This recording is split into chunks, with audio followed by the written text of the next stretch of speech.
Hello, welcome to another edition of the Detour Live. And as we all say, it's a special edition. And this one's going to be an absolute belter. I'm your host, Dan Jones. And as always, I'm joined by four-time national road champion, Johnny Trevorrow, and Tour de France debutant who started, crashed out on stage 10, but he's still in good spirits, Sam Bewley. How you going, fellas? Hey, guys. We're going well, Daniel. Now, Iffy, you're pretty good at the ring announcer intros. I think we sort of rip it straight into it. Do you want to introduce our two guests? We may have three, but at this stage we've got two sitting in the lobby, chewing at the bit, ready to go. Well, this is the story of one of the great Tours de France, and one I had a ball at with God rest his soul, my good mate Alan Lang. So we've got Baden Cooke. Baden, as they say in France, Baden Cooke. Anyway, there he is. Over there. And here he is. Hi, guys. Good Cookie. How are you? How are you all? And of course, very famous for that amazing battle for the green jersey, which we'll go into shortly. And also one of our really great road sprinters, and also very, very accomplished track rider back in his day. And Maddie Wilson, who I remember first riding a Sun Tour at 18 years of age, and had a stage all locked up, but I think he fell off at the last roundabout or something like that. I can't remember what happened there, Maddie, but just a kid. Australian Road champion, Sun Tour winner, multi-Grand Tour rider, and one of the great domestiques at FDJ back in those early days. And we would have had the other Musketeer in Brad Mcgee, but Brad's just had an operation on a very sensitive part of the body, so we won't go into that. But he's not feeling too well, and I think the medication's grabbed a hold of him. He was coming on the last minute. He's pulled the coat, but anyway, so we'll miss that. We'll talk about him, and he can listen into it later. And we sent the feelers out to David Millar as well. So he may or may not join us, but we've got a lot of great clips lined up of Millar's throughout the episode tonight. Yes, so, a couple of great stories with David Millar in that tour. One being the prologue, which we'll go into shortly, but also another stage which Cookie will tell us all about later on, which is a very, very funny story. So we should set the scene, Iffy. It's the 2003 Tour de France. It's the 100th anniversary of the tour, so it was a pretty big edition, and they, custom made all different race routes. I want to start with you, Cookie. How are you feeling going into that year's tour? Well, I was pretty banged up. I had a big crash at the Dauphiné a few weeks out, where I've told that story a few times, where I came down pretty hard with two blokes sitting on my back on the Cheese Grater Road, and I was pretty banged up coming in, and all my glands were up, and I had a great 2002 tour, my first tour. We got fourth in the green jersey, and this particular year in 2003. I didn't feel like I was going as good. I'd done all the work, but due to the big crash I had leading in, I wasn't super confident. And what about you, Maddie? That was your first Tour de France, yeah? Yeah, it was my first Tour de France. Look, I was just battling for selection the whole build-up, so it was really, my season was about getting that across the line, and got the call up to do it. Now, the race route for that opening time trial, I think it was just under 8Ks, but it was all around Paris. And, obviously you got Brad Mcgee on the team, and David Millar was the red-hot favourite. So we want to kick things off and show you a bit of a snippet of what happened in that opening time trial. As we switch to the finish now, Mcgee is going to topple Jan Ullrich as well, as Bradley Mcgee takes the lead, 7:26.16. Now he's going to have to wait and see what David Millar can do. Well, Bradley, don't salute the crowd so soon, because there are still some very big names to come, and Millar is 5 seconds faster than Brad Mcgee at 3.2 kilometres. Problem for David Millar on the course. So what is this problem here? His chain has come off, Phil. He had the fastest time, and that has blown it, I would say, for David Millar. He is going to be so close to the line as we hit 7:26. He's going to do it. 7:26.24. He hasn't. That has cost him the victory, whatever was wrong.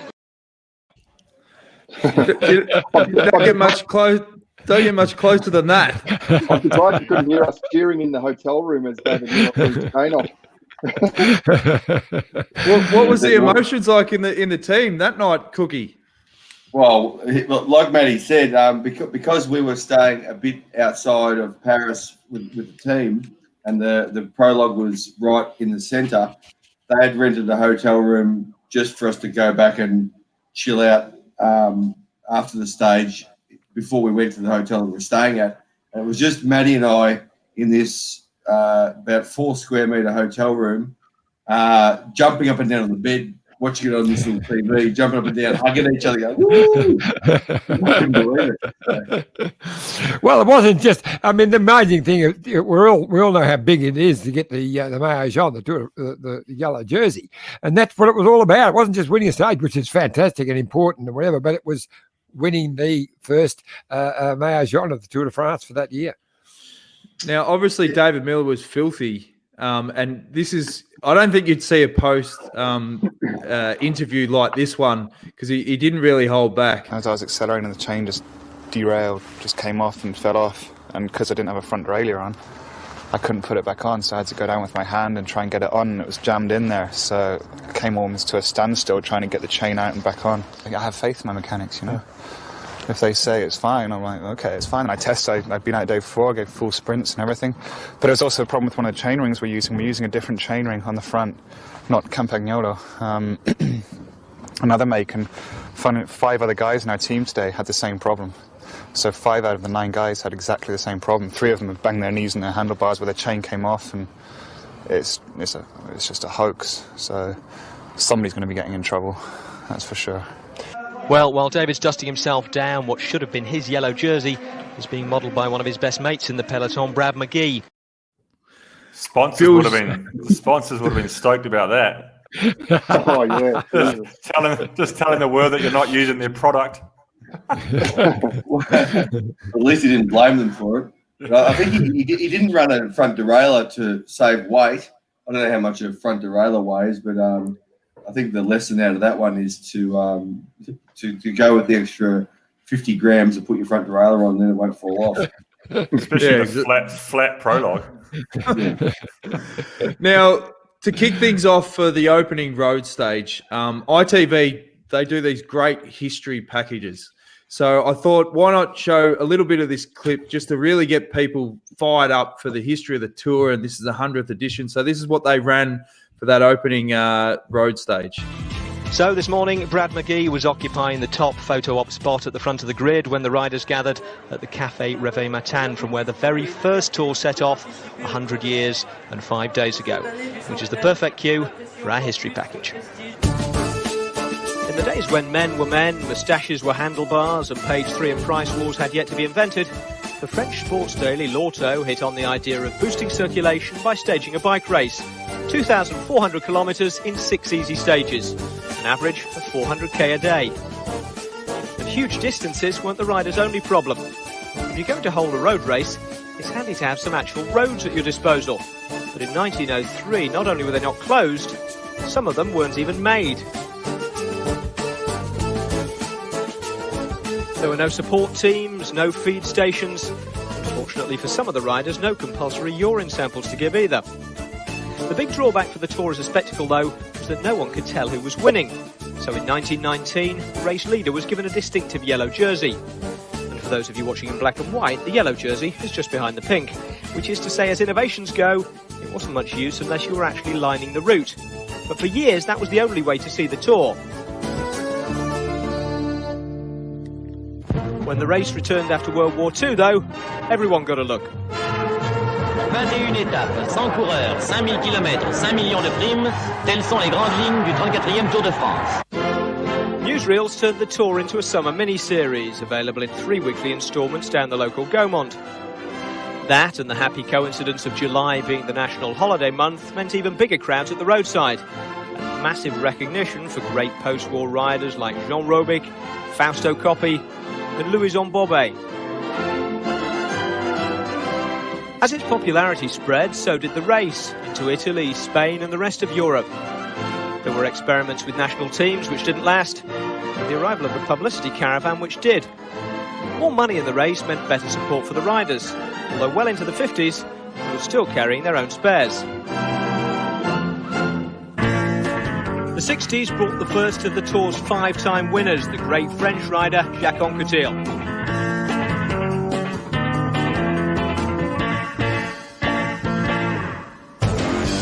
The 70s saw Eddy Merckx repeat Anquetil's achievement. By the time the final stage had moved from the Parc des Princes velodrome to the Champs-Élysées, the classic look of the Tour as we know it was complete. Some great images there, Iffy, of the history of the Tour, and obviously with the 100th edition, it was a big build-up.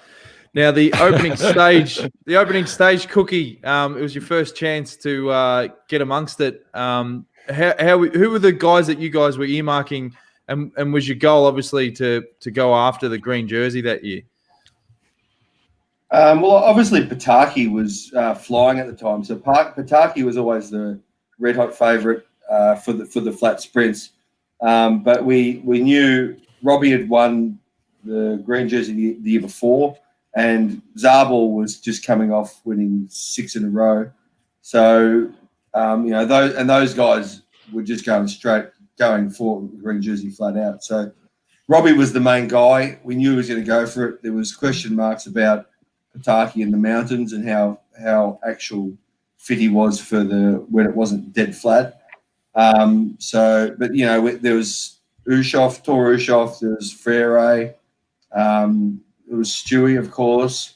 There was a bunch of riders were in the mix.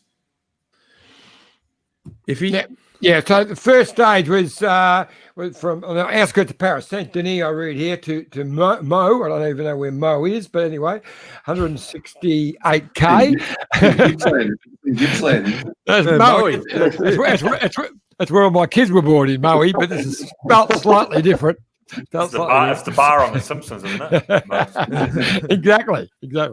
But I see that Pataki won that first stage, but how did you blokes? Because I mean, of course, it was a great day. We got vision of that, Iffy. Like I've done a lot of prep work. There's a gigantic stack in the finish. All right. Well, I'll show you the finale. It's Bradley's first day road stage in the yellow jersey, so it would have been pretty exciting for you guys. Yes, it was until about 400 to go where he ate it on with a bunch of other guys, and it was. I remember hearing that crash was right behind me, and it was you could hear just metal scraping, and people flying everywhere, and there was a few battered bodies after that stage. Well, let's have a look at that stage one carnage in the finish there. Alessandro Pataki is coming back. Here comes McEwen and Zabel.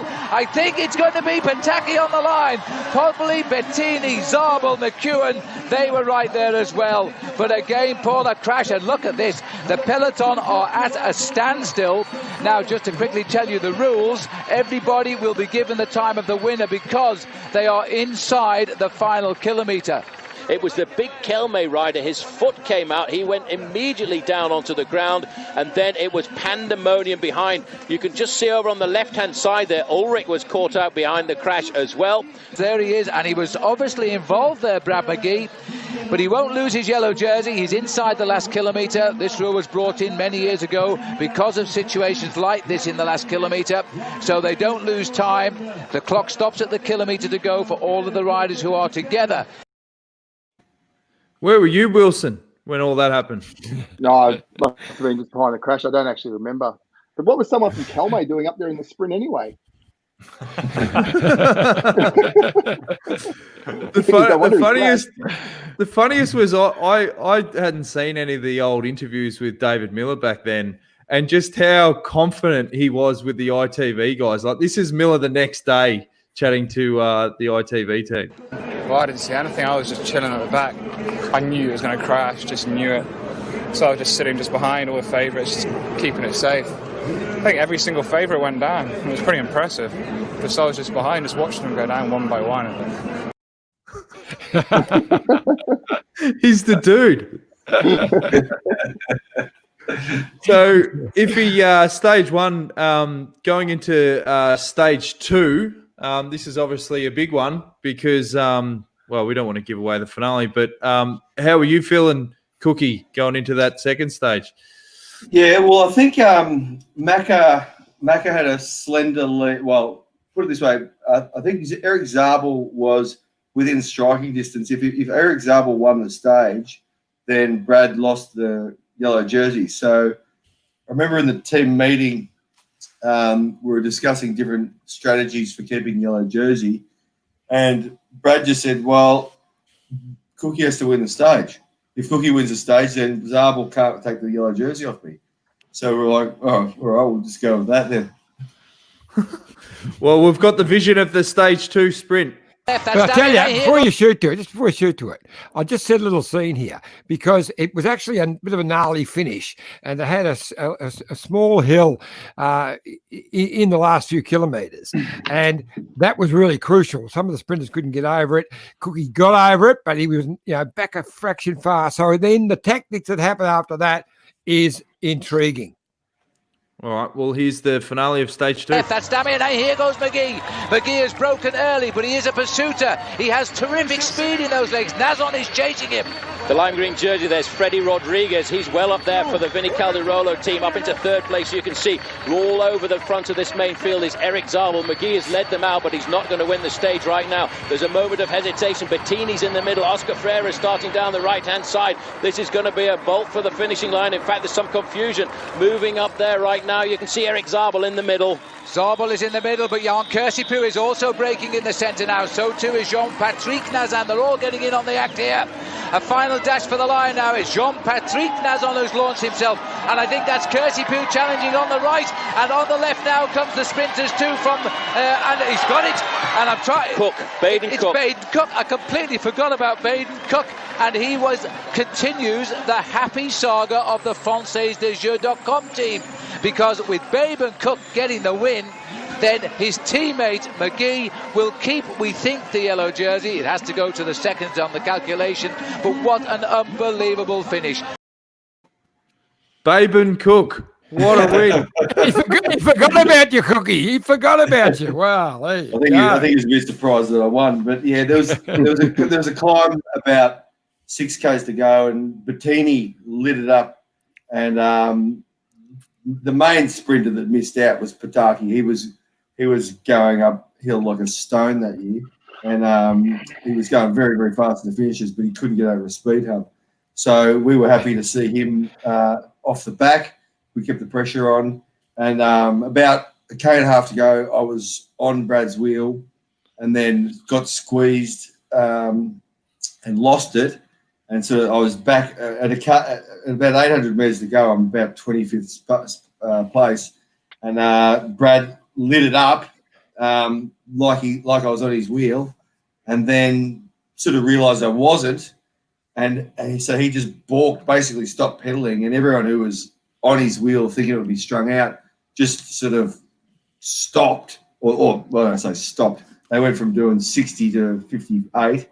And I just took that moment to step out. I didn't have a lead out at all. I just stepped out and came up the left-hand side and repositioned myself on Kersipou, who proceeded to put me into the left-hand barrier, and I nearly dropped it, but it just gave me I sort of stopped pedaling for a second and just got a tiny little breath and stepped on it, and there was enough to get past them. And I was... And that day was, I'll never forget it. My parents had flown over from Australia and were standing right there on the finish line just by chance, and couldn't believe their eyes when they saw their son put his arms up.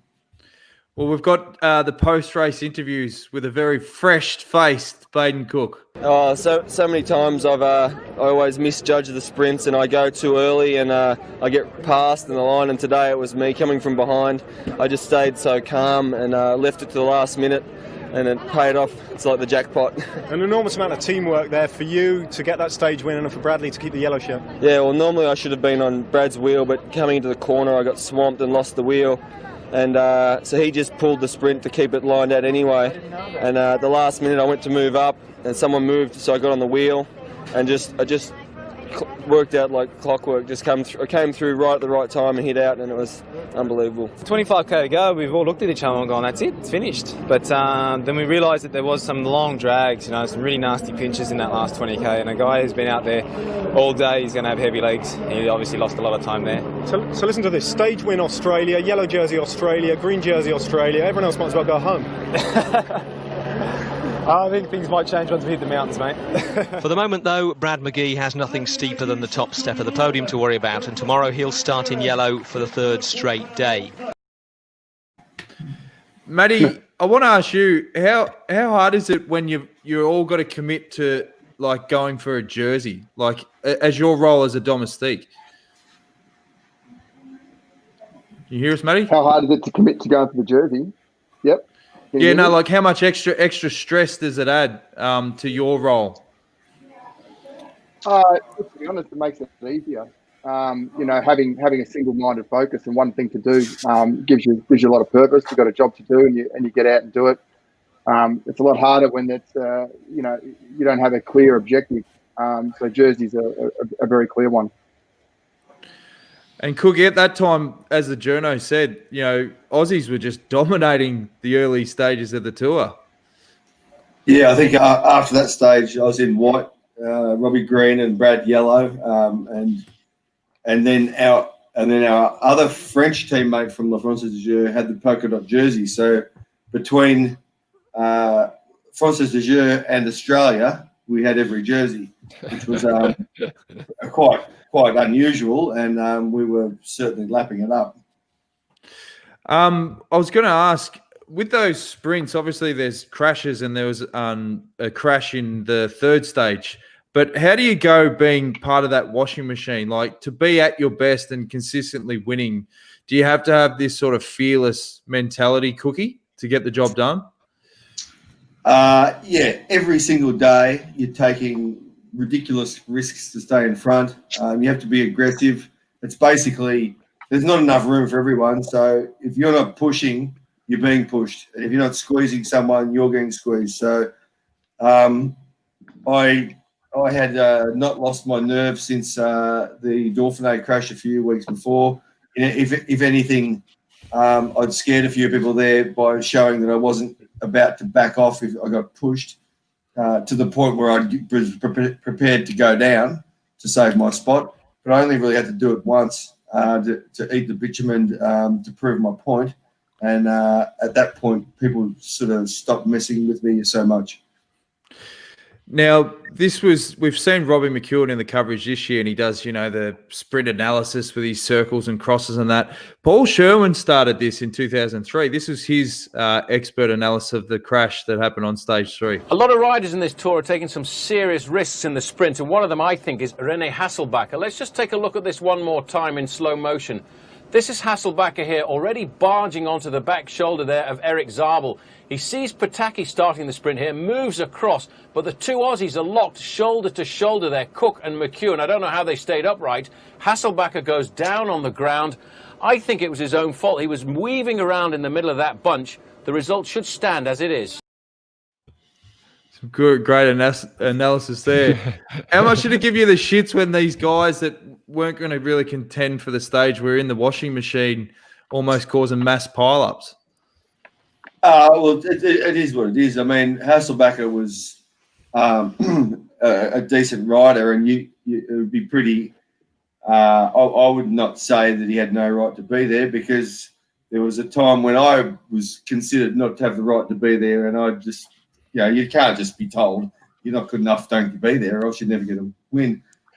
Those sprints are ruthless, and they're dangerous, and there's stuff goes down, and like Caleb Ewan said the other day regarding Sagan, he said, sometimes you're not thinking about safety when you're trying to win the race.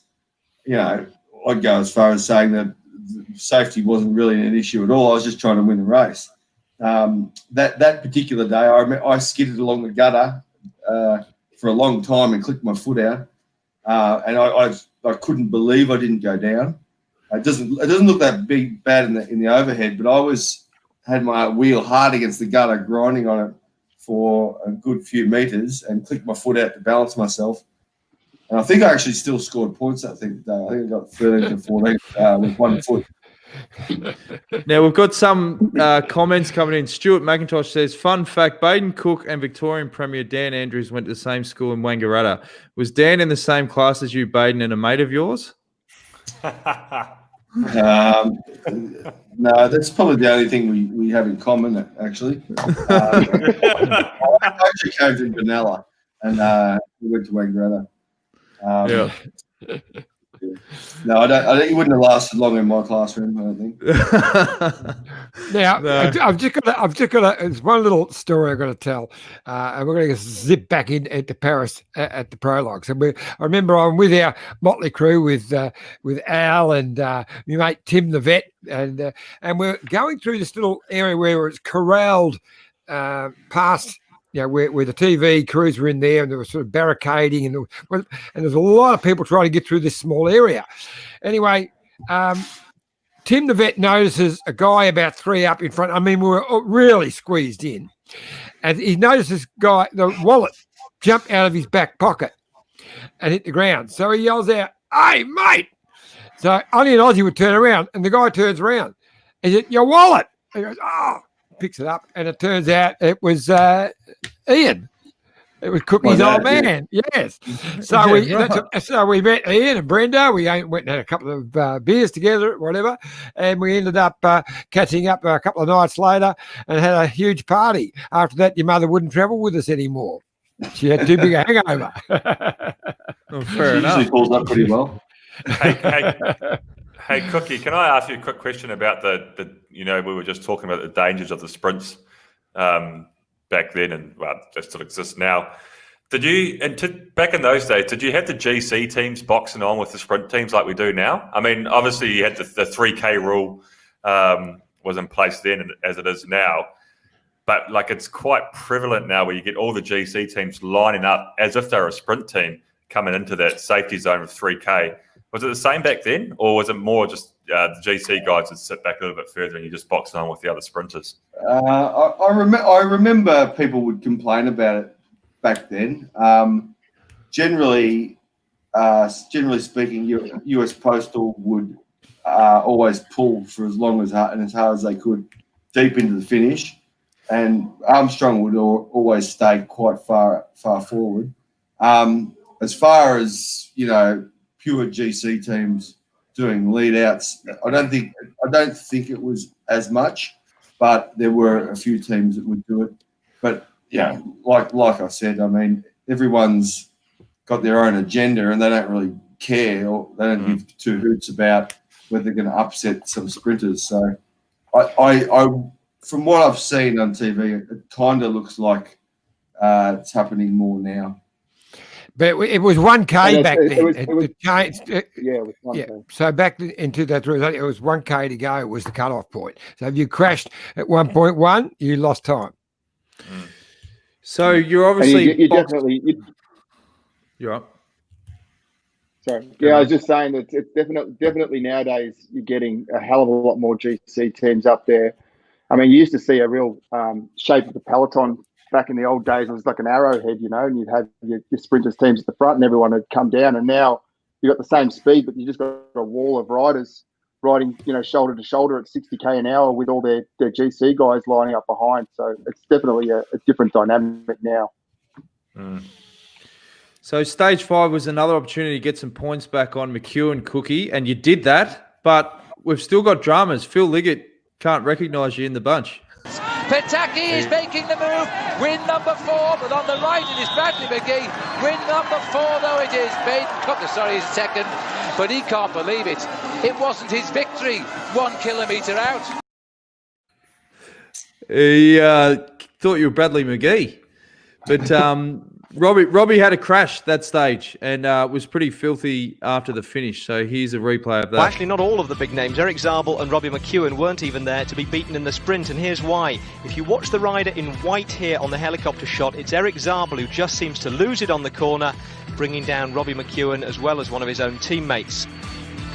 Well, McEwen came in a minute 17 down in what remained of his green jersey, knowing that it's the last one he's going to wear for a while.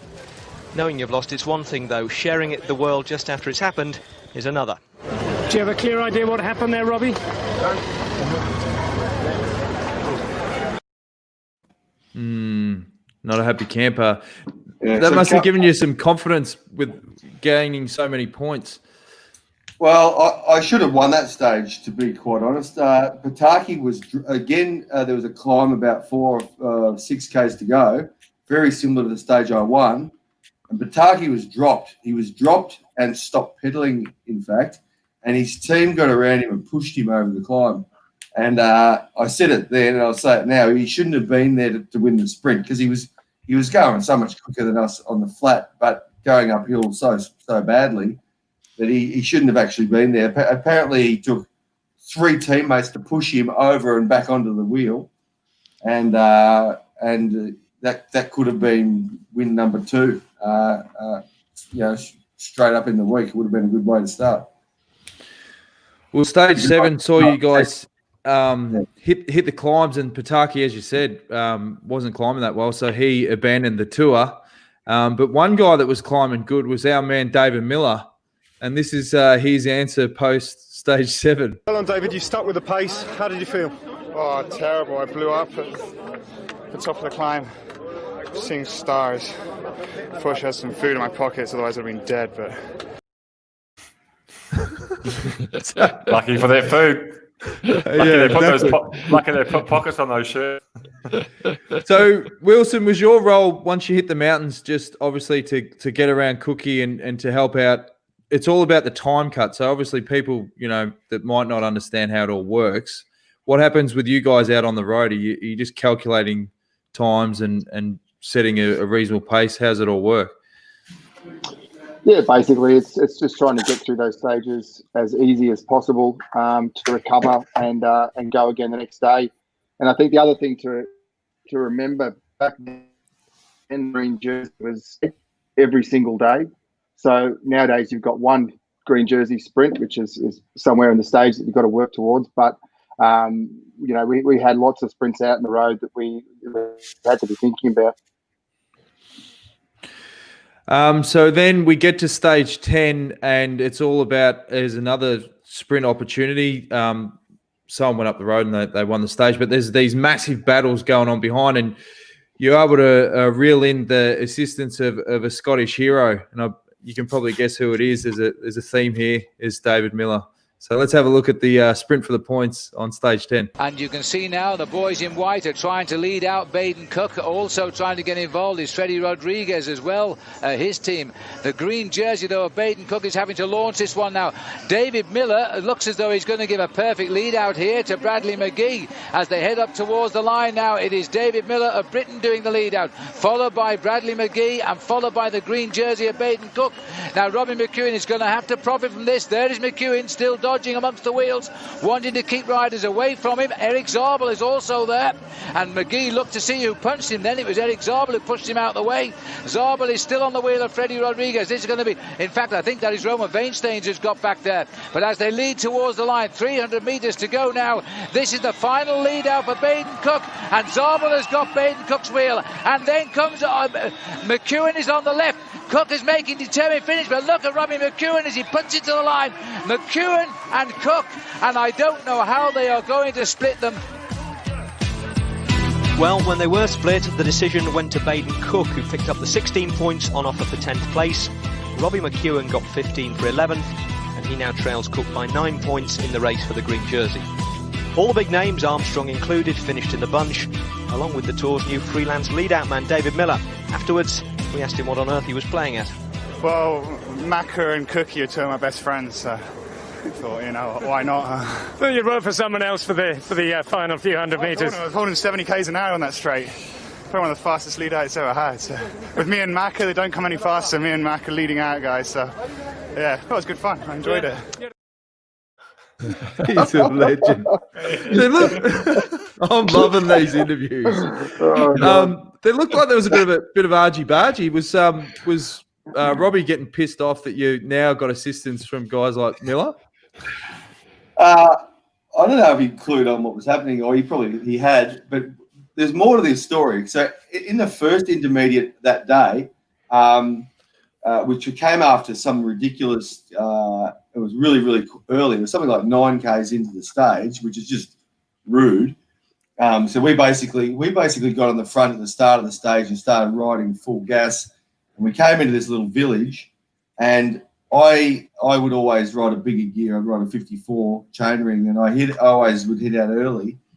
And Robbie actually came up beside me as we went into the village, and he actually took the lead from me, and then I got the bigger gear going and came back past him and beat him for the intermediate sprint earlier in the stage. But they had some geriatric commissaire standing on the side of the road with a clipboard and no line camera, and he gave it to McEwen.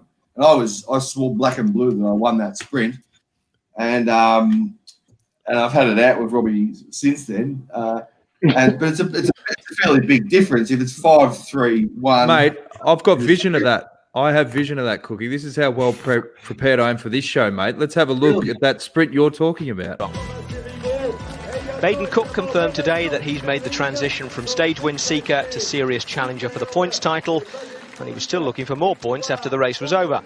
There's a sprint after 10Ks, which I believe I won, and apparently they had no line camera because I had a big gear on, and Robbie got past me, and then I came back at him, and I believe I threw past him, and so I'm hoping that Mark's going to chase up some video footage of that, because it actually makes a 4-point difference if you look at it.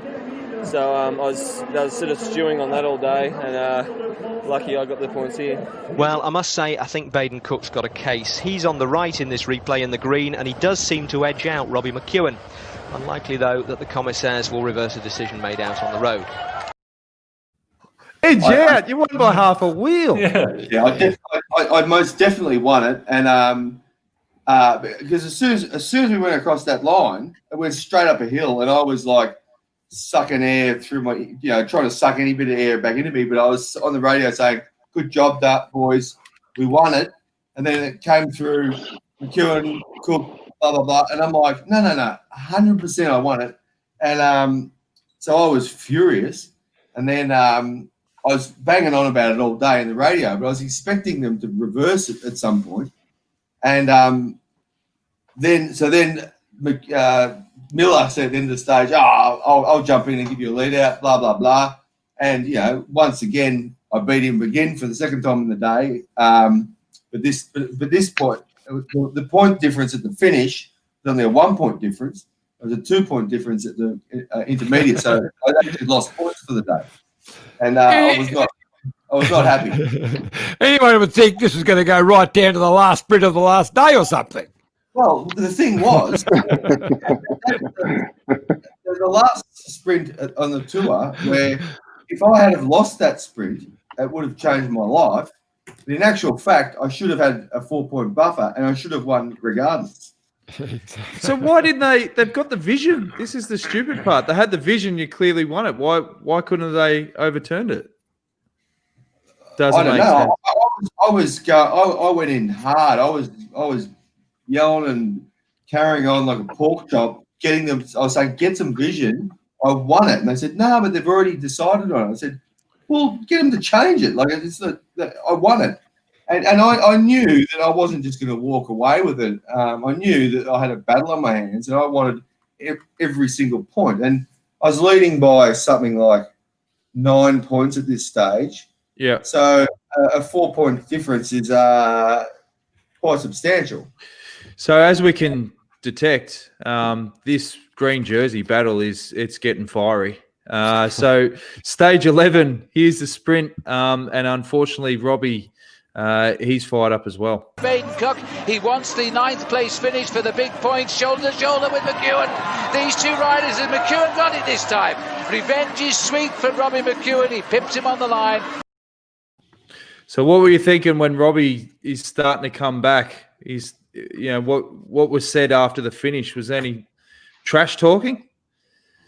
Oh, not really. I felt like it was again that stage there was a breakaway, so we're only sprinting for 1 point.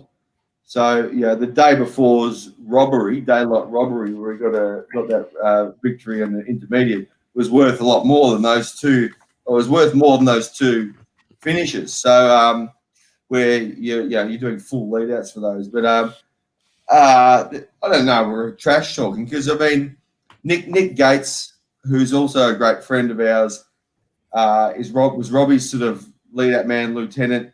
So we're all kind of mates, but we're all trying to absolutely kill each other to win this green jersey. And they sort of joke around during the stage, sort of take the piss out of each other, or mainly me taking the piss out of Robbie. But then we'd go into battle at the end, and there was no love lost. There was no ifs or buts. We were fighting to the death for that jersey.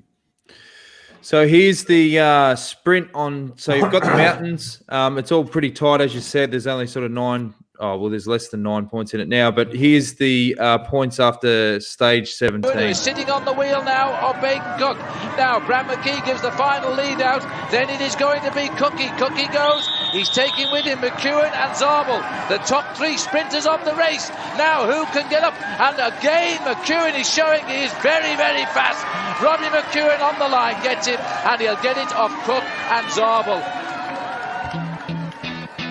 Well, the photo actually made it Zabel and Cooke, which was better news for McEwen because he picked up 2 points on the competition leader instead of 1. And by the way, the entire peloton, including all the big names, finished together on the same time. So Cooke still leads the points competition, but McEwen is only 6 behind him now, with Zabel another 6 behind McEwen. So it's getting bloody tight. It's getting down to the wire. A lot of breakaways winning on these front days. Yeah. Things are different back then. There was what were you doing, Wilson? Wilson, what were you doing? You should be pulling those brakes back, mate. What were you doing, Wilson? You should be pulling those brakes back, mate. Yeah, I don't know what the deal was back then, but teams just didn't really talk to each other or help each other, and you just let these brakes go to 20 minutes and go, oh shit, we should probably bring that back, and by then it's too late. Nowadays, every sprint team just get together when the brakes are 2 minutes, and they don't give them a chance in hell, So it's very different. Yeah. Well, it's coming down to the wire, and this is the sprint for the jersey points on stage 18. Bradley Mcgee is looking to help, but nobody's there to lead out. Here comes Zabel on the right now, taking on. Through on the inside, Tor Hushovd is going for it. Very difficult finish for him, but Eric Zabel, the strong man, and McEwen is on the line. He pulls the green jersey on tonight. And he'll have it by 2 clear points because Eric Zabel edged out Baden Cooke for 3rd place, as you can see in the photo. So the defending points champion, Robbie McEwen, retakes the green jersey 2 days before Paris. And he can't lose it before Paris because tomorrow's the time trial. However, with 35 points on offer for the stage win on the Champs-Élysées, Baden Cooke or Eric Zabel could still take it from him there. How much are you thinking about Pataki that shouldn't have robbed you the points and the intermediate sprint that you should have got? Is that still playing on your mind at this point, Cookie? He's still thinking about it. But yeah, I was filthy, and I was still to this day. I mean, people don't really understand. I took the green jersey home, but there's those times when I just go, well, it shouldn't have been so close. And Robbie wrote a book about it, and there was a whole chapter on him bitching and moaning about taking his green jersey in 2003. However, and he says, he had bad luck falling off one day. Well, I mean, the day before, I got taken out, didn't fall off, but I, rode the last 200 metres with 1 foot in. So it wasn't all like a fairy tale for me. There was a lot that went into it. But, I mean, in 3 weeks of racing, 3,500 kilometres, you've basically got to count on 1 or 2 crashes, and you've got to count on not everything going to plan. Well, there is some good news because the time trial the next day, guess who won it? The superstar, David Millar. And this is David Millar post stage. I'm in the clouds. I'm not walking there, I'm floating. He was up and about, and then it gets better. This is Millar on the podium. Well, he's had a miserable last 10 days or so, David Millar, but he was back at the Tour's top table tonight. Congratulations from the race leader, the race organiser, Jean-Marie Leblanc, and then onto the podium to make sure his underwear sponsors got their airtime. Having softened him up with Matt, we sent Ned in for a second go. So we need to know how fast you can go when your chain doesn't fall off and when you don't come off your bike, because that today was the second fastest time trial in Tour history. Yeah, I know. And it was raining and wet, and we had lots of corners. Otherwise, it was okay. I never get sick of watching all that. So, Cookie, coming into Paris, you obviously you're still fired up today, so you must have been super fired up the morning of. Are you just thinking, what were the tactics?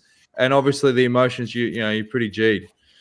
Well, before that, I had to get through the time trial, and I was having a problem at that time where every time I rode a time trial bike for more than a few kilometres, my left leg would sort of pinch a nerve and go numb down the back, and it would sort of affect me the next day. So I rode that 50-kilometre time trial on a road bike.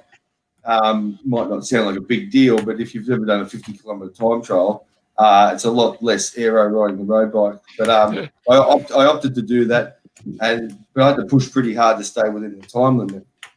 And then, we're coming into Paris. All this work had gone into, getting to that point. It was looking like McEwen was gaining a bit of. It seemed like McEwen was getting stronger, and I'd overheard. Reports in the media where they're saying, the defending champion's finally getting his legs back, and the young upstart is sort of being put back in his place. That sort of speech, and so I did what anyone else would do, and we finished that time trial, and Brad Mcgee and I had, and I don't know if Maddie was there, but Brad and I definitely had about 8 pints. Yeah, so that sort of just relaxed us and did a bit of carbo loading for the Champs-Élysées.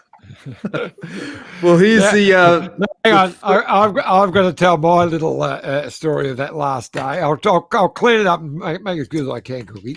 But there's a little VIP village where we all hang out. A lot of the riders, they all used to come in for a coffee and that back in those days. Anyway. Everyone's in there having a coffee. There's a few of the Aussies sitting around here together around a table having a coffee or whatever. And gradually they've all filled it out because the race is about to start. And it's just Cookie and I sitting there. And he wanted to have a yap, and I thought, he wants to talk about this battle he's going to have. Because, remember, Robbie McEwen's in the green jersey. He's got to take it off him.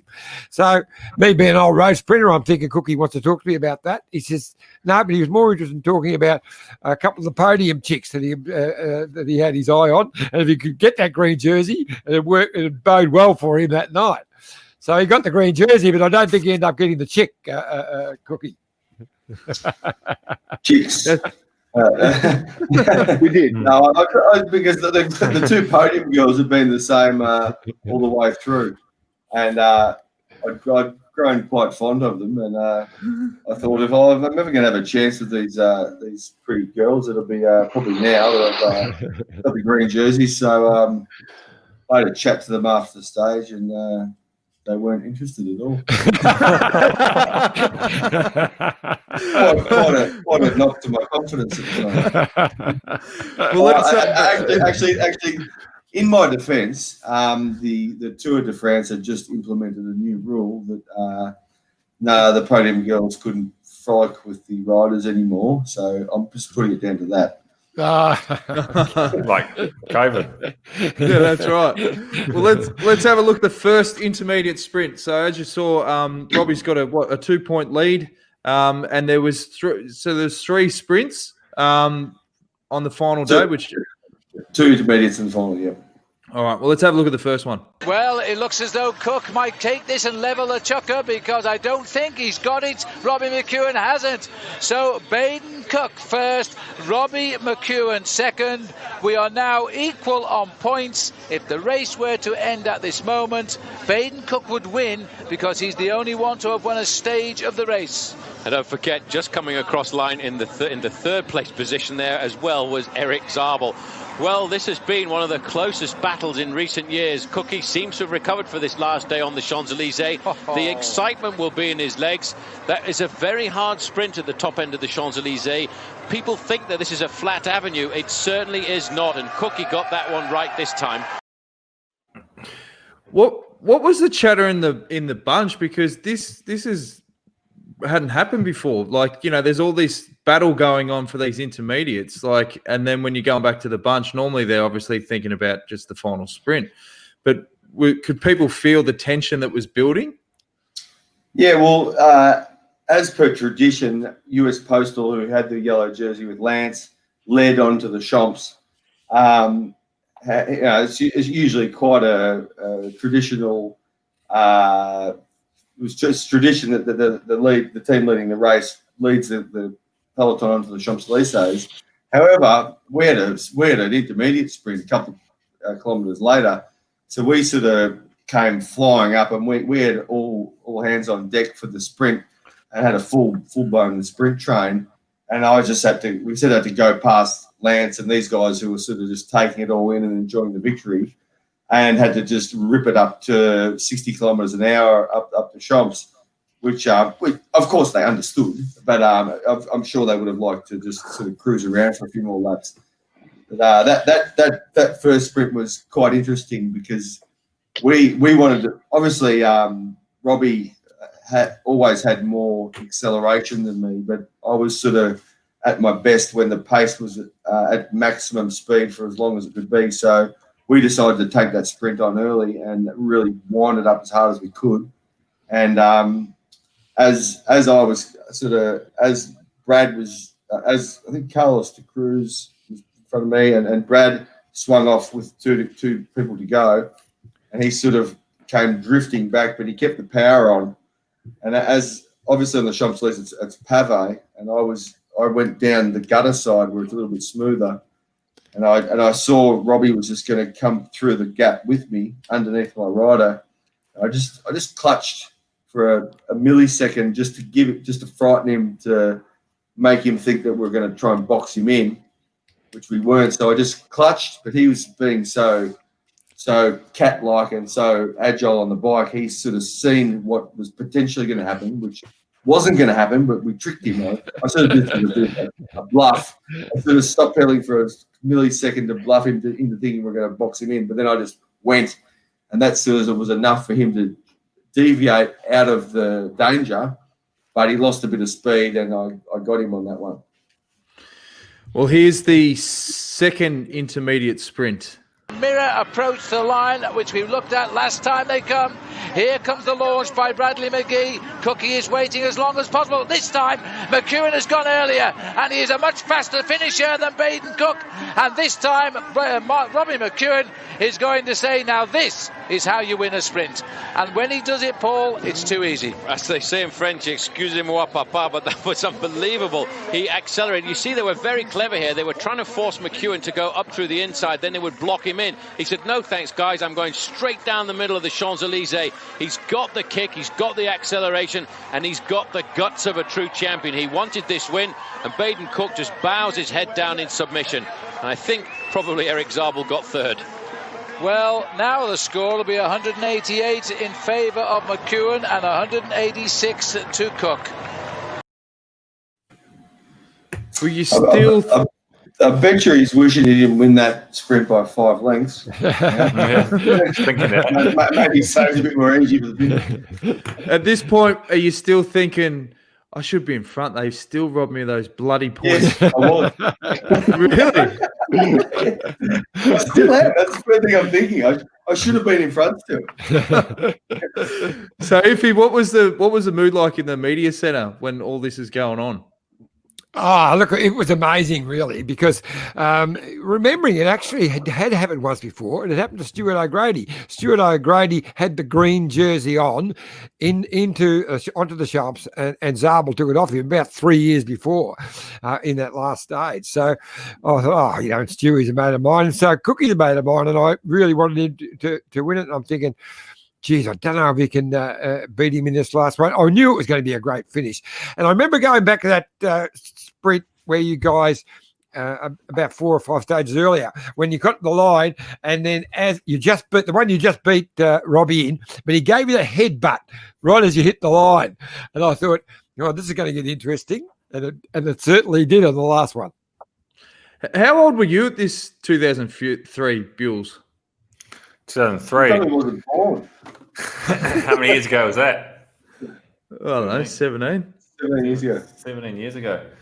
33 minus 17. Someone tell us that. 17. 16, 17. Just turn into a busted maths show. 18. You're 18. There you go. I remember though. I remember getting up. I remember watching these tours. That was obviously when you're 16 years old and you're a bike rider. Those are the tours that you remember. Tours that you get up at 3 a.m. or whatever it is and watch them. And then so I remember all these stages. I've been enjoying my contribution to the show so far, which has been just sitting here and watching these videos and listening to Cookie. Well, let's not delay. Here's the pinnacle moment, the final sprint to decide the green jersey of 2003. Hushot is leading through. Hushot is going. Here comes Cookie with his gritting of his teeth. And McEwen is going with him. And McEwen is coming on the right. McEwen is going to get win number 3. Beaten on the line. Jean-Patrick Nazon. Jean-Patrick Nazon gets it. But I think, Paul, it will go to McEwen because he was right on the side of Cook. And I think there'll be nothing in it. It's on countback. It is going to be on the countback. The difference between second and third is 4 points at this level, but that man Patrick Nazon came right up through the middle, and I have to tell you that we have to count back to see just exactly what position. Let's have a look from the top here.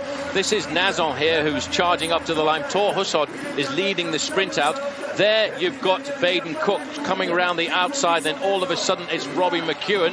And look at this charge for the line here, right up through the middle. The pink jersey is Jean-Patrick Nazon. And Phil, it's photo. We have to look at it from the side. It's going to go between Baden Cooke and Robbie McEwen. If Baden Cooke is second, Robbie McEwen's third, then the result of the king of the sprints is going to go to Baden Cooke. Well, when the race jury had studied the photo, they did eventually give second place to Baden Cooke, which gave him first place in the points competition and this year's green jersey. Unbelievable. Now, you know what's even more unbelievable is David Millar has joined us, and so has Matt Wilson. Hey guys. We've just been reliving the 2003 Tour de France and the battle for the jersey, and we saw some cracking interviews with your good self, particularly when you were obviously gutted with that opening time trial, mate. Was I a petulant child? No, you're pretty reserved, except you did let slip that it wasn't a Campanolo chain ring, and that you said someone will get in shit for that. Yeah, well, they did. I got to tell you, Dave, there was about 4 interviews with you after different stages, but the best one was the one where you decided just to join in the lead out because you thought it'd be fun. It was absolutely hilarious. Yeah, I think I was having quite good fun for some of that race. Yeah, God. I was actually when Iffy told me before that you might be coming on, Dave, I said, "Oh, that's actually really relevant." I said there was a stage into Marseille. I said, "Look it up."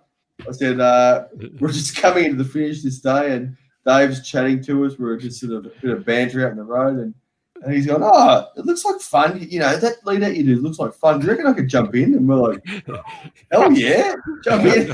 I remember whispering for 10, and I've got Millar, Mcgee, and I'm just looking at my speedo, and it's just going 60, 65, 70, and I'm putting my head lower and lower and lower and lower, and I'm thinking to myself, I'm going to get ridden off the wheel here. They're going that fast, so I'm just thinking to myself, imagine how hard it is behind, but further behind. Like imagine trying to pass. So I remember just being on the absolute rivet for the last K, and all I could do was just basically stand up. I don't think I went any faster. I just think I continued their speed. That's why I didn't do the ice. I think I was useless. I'd always go too fast and bail out just when it was the wrong time. Christ, I can't even remember that. Well, Dave I can. I was sitting third wheel thinking, holy crap, might get ridden off the wheel here. Or you go that far? Dave, Cookie was robbed of some intermediate sprint points halfway through the tour, and he couldn't get over. In fact, he's not over it today. How were you mentally knowing what happened with that time trial and the mechanical you had? Was that just playing on your mind constantly throughout the race? Yeah. I mean, the loss of it wasn't. I had lots of underlying problems with the team, so I just used it. The first week of that tour, I was pretty negative to the point where I made myself sick. So I wasn't sleeping. I was so stressed. And I spent the middle week with bronchitis and then came out of it again. But I don't really have such fond memories of that tour. And then the last day was the penultimate day. I won the time trial. And then even that day, I didn't believe it because I was so far down. I just went sat in a beer tent all afternoon. And so I was drunk as a monkey when I got on the podium. And it was just, so I just wanted the race over with. That explains the track pants. Yeah, no, yeah. I've been on my own with fans, just drinking, waiting for 2 hours. It was well. Now that we know that, let's just run the clip again. Let's refresh your memory. He's had a miserable last 10 days or so, David Millar, but he was back at the Tour's top table tonight. Congratulations from the race leader, the race organiser, Jean-Marie Leblanc, and then onto the podium to make sure his underwear sponsors got their airtime. Having softened him up with Matt, we sent Ned in for a second go. So we need to know how fast you can go when your chain doesn't fall off and when you don't come off your bike, because that today was the second fastest time trial in Tour history. Yeah, I know. And it was raining and wet, and we had lots of corners.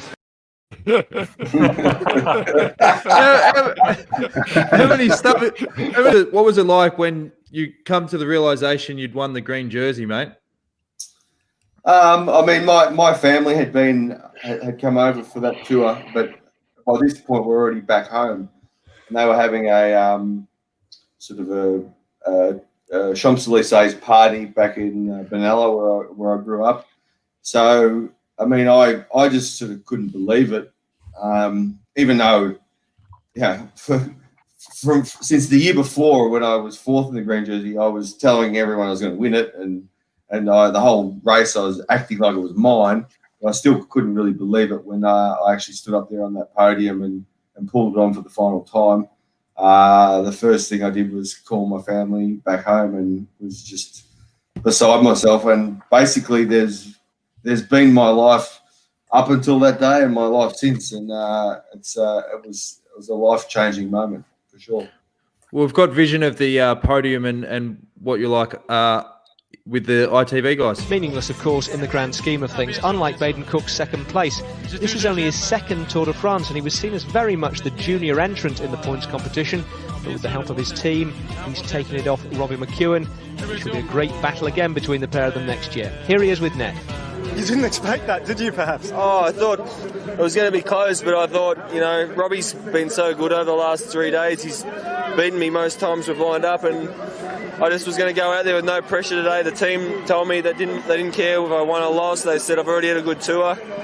I could see Robbie was stressed. Lotto hadn't had a win, and I think it played into my hands that I just took it easy. Unbelievable, sensational. Reliving all those old memories. Now we have to quickly ask you guys about this year's Tour de France. Obviously, Dave, what are your thoughts about the stage last night? It's strange because as a commentator, I was a little bit underwhelmed, simply because they were so strong, and Wout van Aert's just bending my mind at the moment. It's just, and I thought that was probably one of the things that destroyed everybody because. He's at 8Ks at the bottom of Grand Colombier, and he weighs like 76, 77 kilos. And Egan Bernal's getting dropped. There are only 20 riders left when Wout was still on the front. And I think they just destroyed everybody. I much preferred the day before. I thought the day before was amazing. I thought Sunweb, the way that they were racing, and Hirschi. And I guess the thing I'm loving most is all these young riders. Hirschi, Pogacar, Wout van Aert. They're just kind of, we're finally getting that huge shift in generations. And they're just ripping up the rule book. It's kind of before when Maddie, Baden, and I were young, we were kind of told we couldn't get good until we were 25, 26. And you kind of buy into that. Whereas now you can be 20, 21, and you don't have to kind of have that negative outlook, if you like, or that kind of inbuilt holding back. And I think that's going to change the whole sport, which is exciting. And Wilson, a lot of people, they don't trust what you guys said at the start that you're not going for GC. They all thought that it was a bit of a plan because obviously Adam Yates is going really good. You hear us, Maddie? Sorry, who's this question to? I've got internet problems. You're right. I was just saying, a lot of people are saying, are you guys, were you planning to ride GC all along, given how good Adam Yates is going at the moment? No good? What do you reckon, Cookie? No, not at all, mate. It's turned out the way it's turned out, and the delay. Yeah, look, no, it was never a plan. We're 100% going for stages, but Adam's just gotten better and better. And yesterday you saw how good he was going. Well, you can't throw away a GC position like this. He's got a genuine chance at the podium now. So, yeah, I think in GC now. Who are you tipping, Cookie? Who do you reckon's going to win the overall? Oh, I think Roglic's. He's such a talented rider. He's been going so good for so long. Those guys are really showing their dominance. But I think it'll be. Yeah, I think there's a few guys in there that like Pogacar is a fantastic talent for the future. But I think he's going to have to wait a bit longer. What do you reckon, Bills?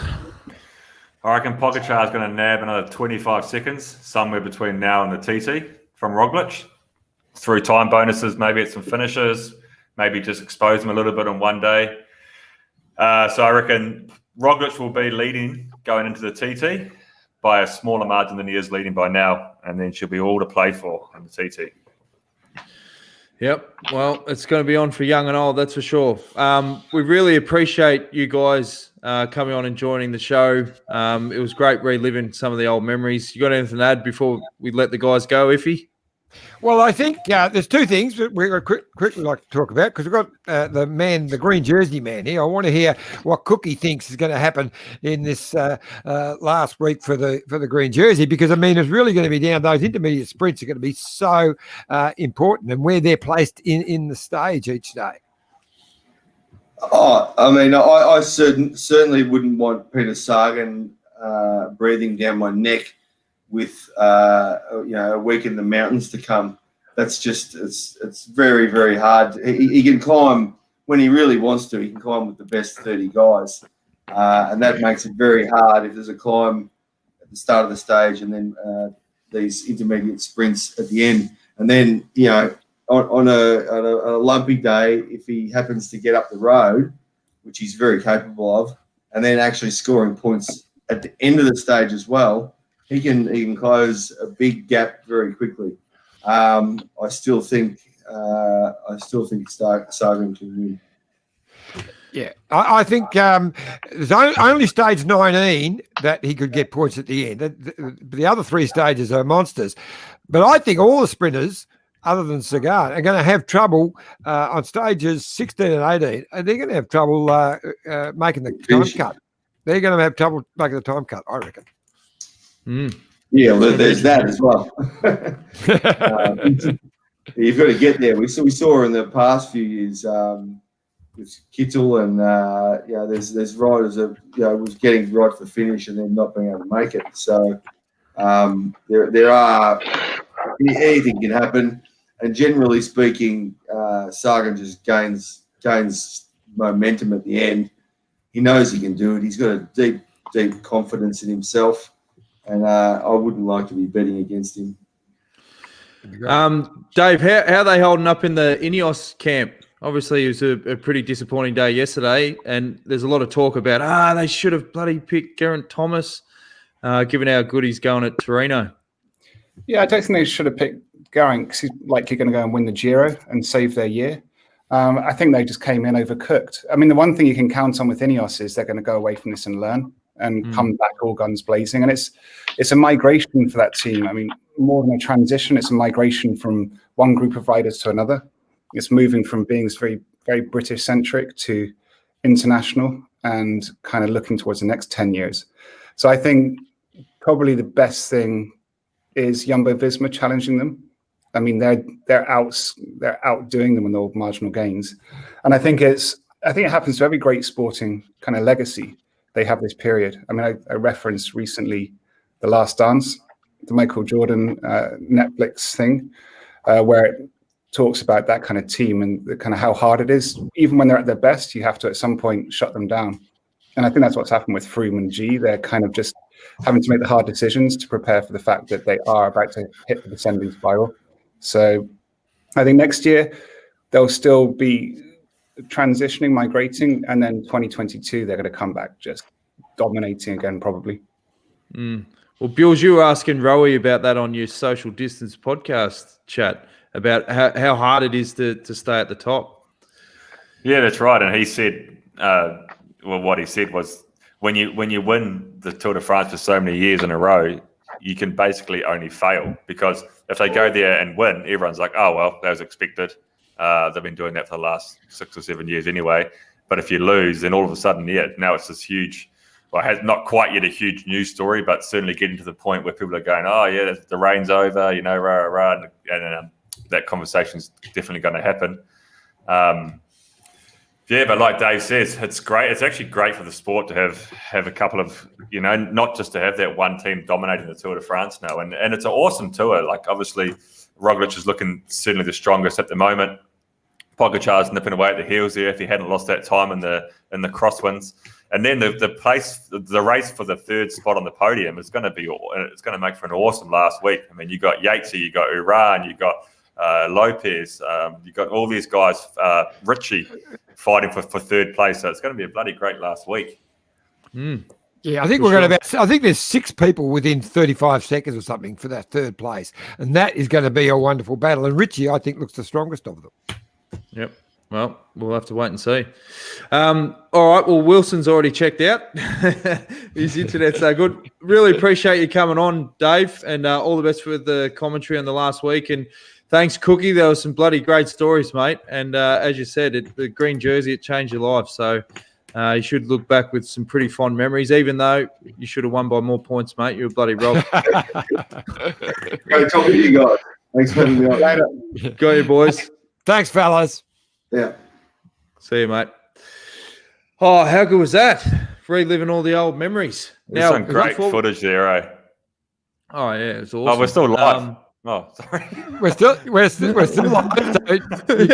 Yeah, Bob. Bills, when the social distance today, people are just tuning in for your other podcast. Now we recorded prior to this Detour podcast episode. So Jonesy will work his magic after this, and then we'll chuck it up online in a couple of hours' time. Now, John, before we go, you know what you have to do. Well, there's 2 things we've got to do. First, we've got to thank the sponsors, and I'll do that right now. Lexus of Blackburn, our great partner in cycling. So when the lockdown's unlocked, get out there, get your new Lexus. Great the sponsors of the Bay Classic and the Women's Herald Sun Tour, wonderful partners. And also, of course, Mitchelton Hotel. I'm going up there very soon. I'm actually got my wife booked in there for her 70th, which is today. Lovely Kay. Yeah, I gave away the surprise present yesterday, I think. No, she doesn't listen to the show, so you don't have to worry about that. But we're booked in for a long weekend, and she's going to be pampered with spas and massage and all of that. So that's going to be fantastic. But it's just such a beautiful spot on the beautiful Goulburn River at Nygard. And of course, Let's Go Motorhomes, wonderful sponsors. And you can book your special that they're going at the moment, the early bird special, 90 days in advance. You get 5% discount. And also, for the best question this week, we'll have to have a selection very soon. Whose arm is that sticking underneath there? What are you doing, Sam? Bill's just adjusted his spot. Yeah. My laptop. Best question for the week gets a week's hire of a Let's Go Motorhome and also a box of beautiful Mitchelton Shiraz. So there's two prizes. We'll split them up. We better do that tomorrow, mate, because we're going to also offer another one for the last yes part. So you and I will have to select that tomorrow. And Sam, he's part of the panel now. Here's a quick word from our mates at Bike Exchange. We are the world's #1 bike marketplace with over 900 brands, where buyers and sellers are brought together in a place where a bike is never just a bike. Bike Exchange, where the world buys, sells, learns, and rides. All right. That's a pretty jam-packed episode. But I haven't seen my DeLorean. I love that little DeLorean clip, and we DeLorean piece. It was all a DeLorean piece. The whole show was a DeLorean.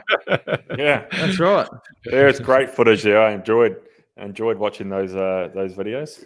He's a good storyteller, Cookie. Like that's Great one storyteller. thing he was like. If you were flat, you could just go to the back of the bus and wind Cookie up and ask him to spin a few yarns, and he'd entertain you for hours. Like he's always been like that.